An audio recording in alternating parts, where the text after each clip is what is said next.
네, 안녕하십니까.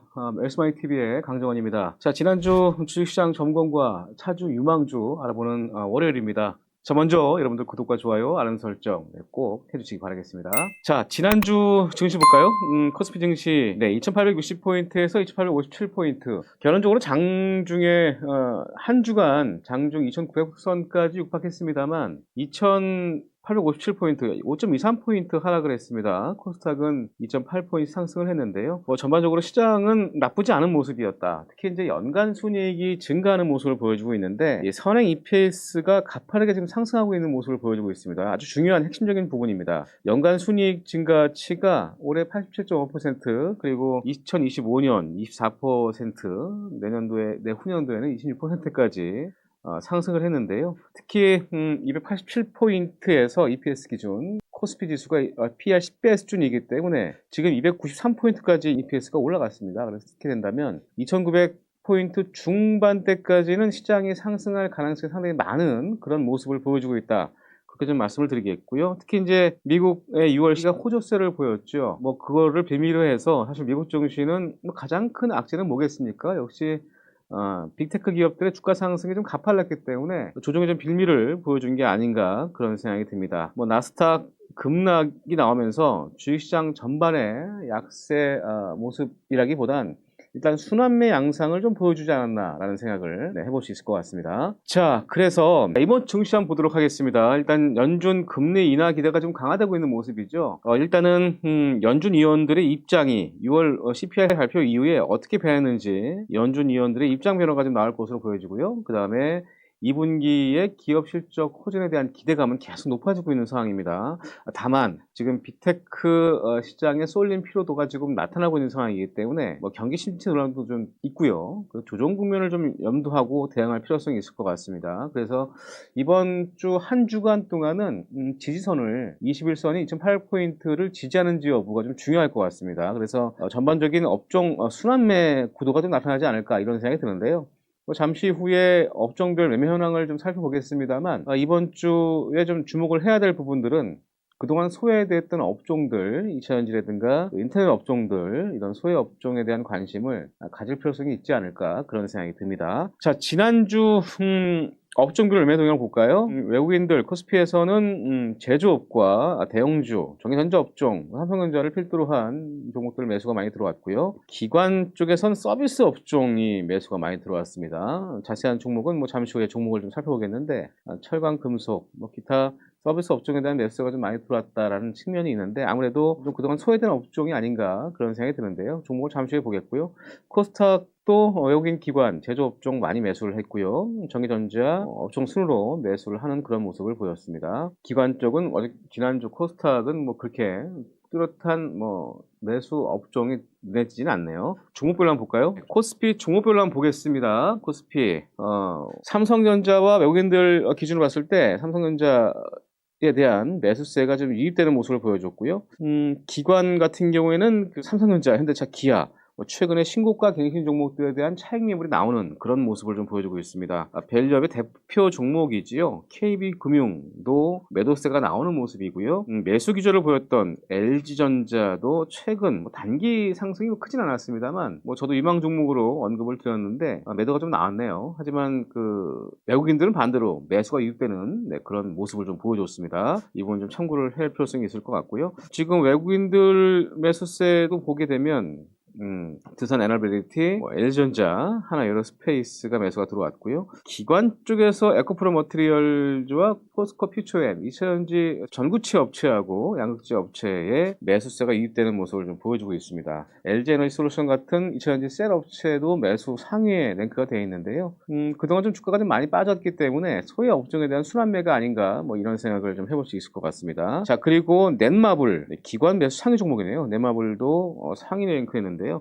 올 하반기에 출시될 이 게임이 신작 4종이 있다고 합니다. 아마 이 모멘텀과 더불어서 지난주 상장된 게임 업체 시프트업에 대한 상장 모멘텀도 있었는데요. 시프트업에 대한 내용들은 제가 동영상을 통해서 여러분들께 컨텐츠를 올려드렸으니까 내용 참고하시면 될 것 같고요. 두산 로보틱스가 또 외국인들의 순매수 상위에 랭크가 되어 있습니다.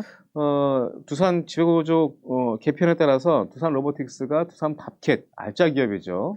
를 품으면서 두산의 중간 지주 회사 역할을 두산 로보틱스가 할 것입니다. 그렇기 때문에 아마 이런 기대감이 외국인들의 매수세가 유입된 게 아닌가 싶고요. 두산 로보틱스도 역시 마찬가지 제가 이슈 종목으로 동영상 게재해 드렸으니까 여러분들 꼭 영상 보시기 바라겠습니다. 자, 그렇게 좀 보겠고요. 자, 여기 일간 차트 넷마블 볼까요? 넷마블이 기관에서 상위 종목인데 최근에 주가가 좀 5만 1천 원대 초반의 바닥을 좀 터치하고 올라가는 모습을 보여주고 있어서 넷마블에 대한 주가 흐름은 일단 장기 이평선을 돌파하는 패턴의 모습을 보여주고 있습니다. 이렇게 된다면 중장기적인 전략에서 조정 시 매수 관점도 이용하겠다. 그런 생각이 드니까 이건 참고하시기 바라겠습니다. 자, 코스닥 볼까요? 네, 코스닥은 특별한 것보다는 외국인 기관 동반 순매수 종목이 하나 눈에 띄더라고요. 네, HPSP인데요. 외국인 기관 동반 순매수의 모습을 보여주고 있습니다. 저희 매매는 현재 관망 중에 있는데 HPSP는 어닐링 장비, 말 그대로 이제 웨이퍼의 계면 결함, 전기적 결함을 제거하는 그런 공정의 장비를 만드는 그런 기업인데요. 세계 최초로 이 장비화된 한 기업이 바로 이 PSP죠. 최근에 바로 장비 업체인 예스티와의 침해 특허 소송건이 좀 벌어지면서 일단 주가가 좀 하락을 했습니다만 그거는 특허 침해 소송을 하는 데는 HPSP가 특허 침해를 했다. 라는 소송을 제기를 했습니다. 그 영향이 있습니다만 전반적으로 삼성전자, 하이닉스, TSMC 같은 이 핵심 파운드리 업체의 장비를 공급하고 있는 기업이기 때문에 스피도 주가 조정이 좀 많이 됐었습니다. 이후에 낙폭과대 측면에서 좀 들어온 게 아닌가 싶은데요. 차트 잠깐 볼까요? SP도 관심 가질 필요성이 있는 종목입니다. 최근에 바닥을 좀 터치하는 모습을 보여주고 있고 차트 화면에 보시게 되면 그동안에 2월달 최고점 이후에 주가가 많이 조정받았죠. 35,000원을 저점으로 해서 지금 다시 한번 우상향 패턴의 모습을 가고 있는 그런 상황이라는 말씀 드리도록 하겠습니다. 이 부분 참고하시고요. 외국인 기관 동반 순매수 종목이다. 그렇게 좀 보시면 될 것 같습니다. 네, 이번 주에 수급 관심주 한번 보겠습니다. 이번 주 외국인 기관 동반 순매수 종목 중에서 네이버, 제가 이번 주 관심 종목을 인터넷 업종을 언급드렸는데요. 수급 관심주로 네이버를 좀 제시를 해야 될 것 같습니다. 이 기업이 외국인 기관 동반 순매수가 들어왔고요. 그동안 주가가 많이 빠졌죠. 잠시 후에 차트를 보겠습니다만 국내 1위 포털 서비스 기반으로 해서 서치 플랫폼, 커머스, 핀테크, 최근에는 웹툰도 나스닥에 상장이 됐죠. 웹툰 엔터테인먼트 상장이 됐는데요. 이런 모멘텀도 같이 좀 있는 그런 기업입니다. 최근에 주가가 좀 과도하게 하락하는 모습이 있는데 1분기 실적도 최고 수치를 기록을 했고 2분기도 실적 호전 전망이 됐는데 이 회사의 주가가 리스크를 받은 거는 올 4월 달에 이슈가 됐던 일본 라인 야후 지분 매각건에 일본 정부가 개입이 되면서 악재가 좀 나타났습니다. 이 라인 야후 사태가 벌어지는 이후에 주가가 좀 하락을 했는데 일본 정부가 개인정보 유출건 때문에 라인 야후 지분을 소프트뱅크에 넘길 걸 요구했다는 사실이 알려지면서 발단된 내용인데요. 일단 결론적으로 말씀드리면 네이버는 당분간 라인 야후를 매각하지 않을 것이라는 얘기를 했고 그리고 또 다른 악재가 있습니다. 실적이 좋았습니다만 최근에 C커머스 리스크, 중국의 커머스 상거래죠. 상거래 업체가 지금 광고가 많이 나오고 있습니다만 알리익스프레스, 테무 이런 중국 직구 플랫폼이 국내 시장에 악진을 하면서 커머스 사업에 대한 타격이 좀 입을 것이라는 그런 우려가 주가를 좀 하락시키는 그런 영향을 좀 보여줬다. 그렇게 말씀드리겠습니다. 최근에는 유튜브에서도 지금 유튜브 쇼핑 전용 스토어를 개설하는 기능을 좀 출시한 바 있는데 이런 부분들이 좀 악시로 작용되면서 실적은 좋아졌습니다만 주가는 오히려 하락하는 그런 모습을 보여줬다. 그렇게 좀 봐야 될 것 같습니다. 사실은 기업이라는 게 호실적을 기록을 해도 향후에 성장성이 안 좋으면 빠지기는 하는데요. 이렇게 주가가 하락을 함에도 외국인 기관은 이제 어느 정도 바닥을 좀 터치했다라고 판단을 한 것 같습니다. 아주 중요한 대목이죠. 가장 큰 호재는 낙폭 과대이죠. 밸류에이션 대비해서 낙폭이 크다는 게 가장 큰 호재라고 봤을 때는 일단은 웹툰 엔터테인먼트의 가치, 지분이 64%를 보유하고 있는 네이버의 기대감이 좀 큰 모습인데요. 또 IP 사업도 본격화될 것으로 전망되고 있기 때문에 뭐 이런 애프터 엔터테인먼트의 가치, 그다음에 또 세계 1위 기업의 애프터 엔터테인먼트 아니겠습니까? 뭐 이런 부분을 감안한다면 주가도 2분기 실적 호전과 더불어서 상당 부분 어느 정도 바닥을 터치하고 올라가지 않을까, 그런 생각이 듭니다. 자, 올해 실적 기준 볼까요? 지금 주가 수준이 20만 원 깨졌죠.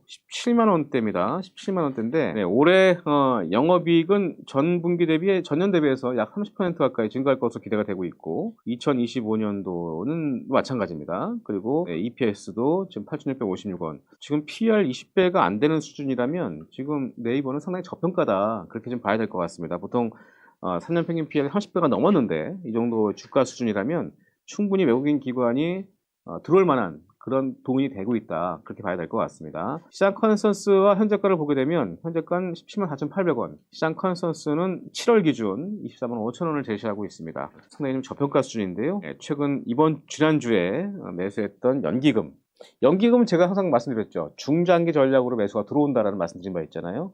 연기금이 5일 연속 순매수를 했습니다. 지난주 내내 매수가 이익됐고, 외국인도 뭐 금요일날은 소폭 매도가 나왔습니다만 어느 정도 저가 매수에 충분히 가능한 접근 자리라고 판단을 해서 들어온 것 같습니다. 그래서 외국인 기관 동반 순매수의 모습을 보였던 게 네이버라고 말씀드리겠고요. 차트 잘 보시기 바라겠습니다. 차트가 좀 중요한데 그동안 이 차트를 보게 되면 계속 우하향 패턴의 모습, 역배열 패턴의 모습이죠. 이제는 뭐 5일선이 20일선을 돌파하는 기술적인 패턴의 모습을 보여주고 있습니다. 제가 기술적인 분석에서 가장 중요한 역배열 패턴에서는 이 5일선이 21선을 돌파하면서 또 수급과 또 거래량이 증가하는 모습을 보이느냐가 상당히 중요한데, 지금 네이버가 딱 그런 모습을 보여주고 있다, 그렇게 말씀을 드리겠습니다. 그래서 네이버 같은 경우에는 지금 가격대에는 꾸준히 사모아도 되는 그런 패턴의 모습을 보여주고 있기 때문에 이 부분도 참고하시고 여러분들 이번 주에도 좋은 투자 전략 종목으로 인지하시고 보시면 좋을 것 같습니다. 자, 오늘 지난주 시장 점검과 또 7월 3주차 투자 전략, 또 유망 종목에 대해서 말씀을 드리는 그런 시간을 가졌습니다. 자, 여러분들 본 영상이 도움이 되면 구독과 좋아요, 알람 설정 꼭 해주시기 바라겠습니다. 지금까지 웰스머니TV의 강정원이었습니다. 고맙습니다.